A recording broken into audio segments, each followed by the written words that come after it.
Mataifa haya utayashuhudia kwa mara ya kwanza kwenye kombe la dunia 2026, ambapo imeelezwa kwamba kwenye mashindano ya kombe la dunia ambayo yanategemewa kufanyika mwaka 2026 yatashuhudiwa mataifa mbalimbali ambayo yataweka rekodi za kushiriki michuano hiyo kwa mara ya kwanza tangu dunia kuanzishwa au mataifa hayo kuundwa.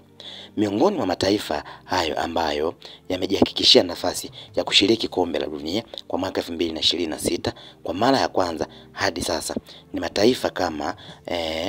Uzbekistan, Jordan na Cape Verde. Hii Cape Verde kutokea Tanzania. Idadi hiyo ni kubwa zaidi ukilinganisha na michuano ya kombe la dunia iliyofanyika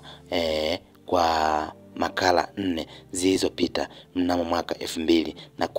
mwaka 2014, mwaka 2018 na mwaka 2022, ambako mwaka 2010 timu ambazo ziliweza kuingia ilikuwa ni Slovakia pamoja na Serbia. 2014 timu ambazo ziliweza kuingia kwa mara ya kwanza ilikuwa ni Bosnia pamoja na Herzegovina.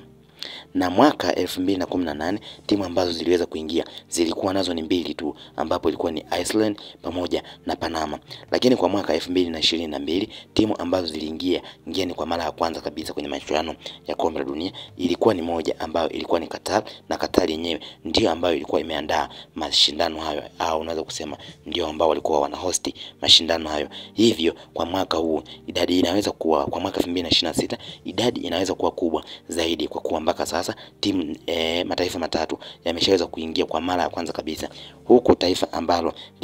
limeshangaza walio wengi zaidi ni taifa la Cape Verde, ambapo Cape Verde hii inapatikana katika bara la Afrika. Cape Verde yenyewe inajihakikishia kuweza kuingia kwa mara ya kwanza moja kwa moja kwenye michuano ya kombe la dunia baada ya kuongoza kwenye kundi lake, wengi wakitolea macho kwamba ni mfano wa kuiga kwa bara la Afrika, hususan kwenye nchi kama za Tanzania, Kenya, Uganda pamoja na nchi nyingine za ukanda huu wa Afrika. Hivyo timu hizo zinaweza zikaongezeka zaidi ambazo zitashuhudia mashindano hayo kwa mara ya kwanza